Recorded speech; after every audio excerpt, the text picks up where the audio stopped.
Bonjour les petits loups, j'espère que vous êtes bien installés, car l'histoire va commencer.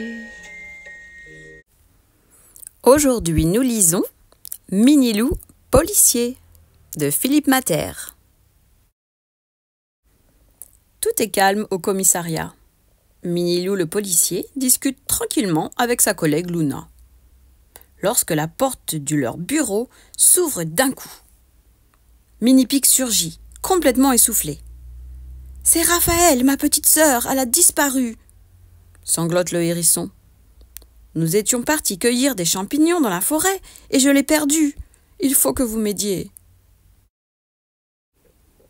Sans hésiter une seconde, Mini-loup bondit de son siège. « Allez Luna, en route, il n'y a pas une minute à perdre, on y va. Mini-Pic, tu nous accompagnes et tu nous indiqueras le chemin. » Sitôt arrivé à la lisière de la forêt, Mini-Pic explique. « C'est ici que je l'ai vue pour la dernière fois. Je l'ai appelée, j'ai fouillé chaque buisson, mais je n'ai rien trouvé, aucune trace d'elle. » Immédiatement, Mini-loup, Luna et Mini-Pic partent à la recherche de Raphaël. Ils inspectent toute la forêt, crient son nom, mais ils ne retrouvent que son panier et son petit nœud. Mini-Pic est désespéré. Quand soudain, Luna les appelle. « Ohé, regardez là-bas, il y a une camionnette qui s'éloigne. »« Vite, il faut la rattraper !» crie Mini-loup. « Raphaël est peut-être dedans. » Mini-loup, Luna et Mini-Pic courent à la voiture et prennent la camionnette en chasse. Mais elle a déjà beaucoup d'avance. Ils arrivent bientôt à un rond-point et plus de camionnette en vue. Quel chemin a-t-elle bien pu suivre? C'est la catastrophe, gémit Mini-Pic. On ne la retrouvera jamais. Inquiets, Mini-loup, Luna et Mini-Pic inspectent les alentours. Ils espèrent trouver des indices. Encore une fois, c'est Luna qui repère une piste. « Venez par ici, regardez par terre. Il y a plein de marrons, de châtaignes et de noisettes. Je crois que j'ai une petite idée. » Sans perdre un instant, les trois amis remontent en voiture et suivent la piste des marrons, des noisettes et des châtaignes. « Là-bas, j'en vois encore une !» s'exclame Luna, penchée à la fenêtre. « C'est comme dans l'histoire du petit pousset !» se dit Mini-Pic. La piste s'arrête devant une grande palissade. « C'est bien ce que je pensais », grommelle Luna.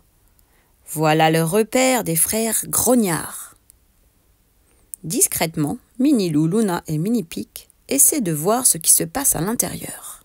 « J'aperçois la camionnette », chuchote Mini-loup. « Ils sont en train de décharger des sacs. Il faut qu'on entre. » Sans faire de bruit, les trois amis se faufilent dans la cour et encerclent les marcassins, qui ne se doutent de rien, et continuent à décharger leurs sacs. « Haut les mains !» crie tout à coup Mini-loup. « Pas de lapin !» ricanent les marcassins. Mais lorsqu'ils se retournent et découvrent Mini-loup et Luna armés de leurs pistolets, ils ne rient plus du tout et lèvent bien sagement leurs bras. « Dites-nous où est Raphaël !» menace Luna. « Raphaël? On ne connaît pas de Raphaël !» disent les marcassins. Soudain, Mini-Pic entend du bruit dans la grange. Il s'approche sur la pointe des pieds et jette un coup d'œil à l'intérieur. « Vite, il y a un autre complice par ici !» En un éclair, Mini-loup et Luna menottent les deux marcassins qui ne comprennent absolument pas ce qui leur arrive. « Maintenant, allons voir cette grange de plus près !» dit Mini-loup tout bas. «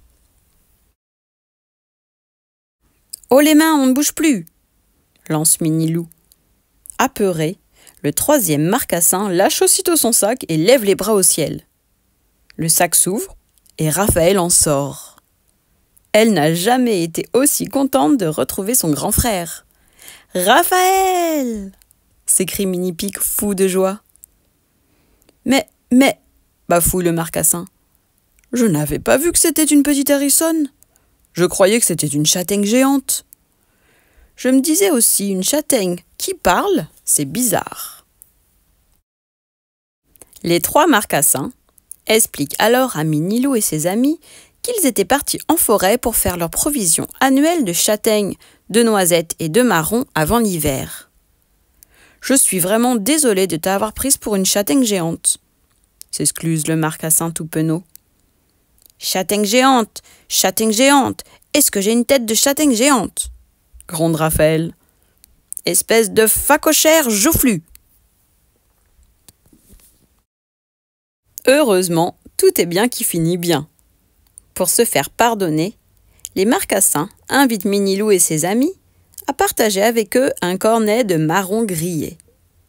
Tout le monde se régale. Dommage qu'Anicet ne soit pas là, rigole Minilou. Ça lui aurait bien plu. Il adore les marrons grillés.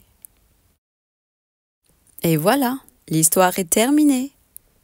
Et si tu veux retrouver Minilou dans d'autres aventures, abonne-toi à ma chaîne. À bientôt!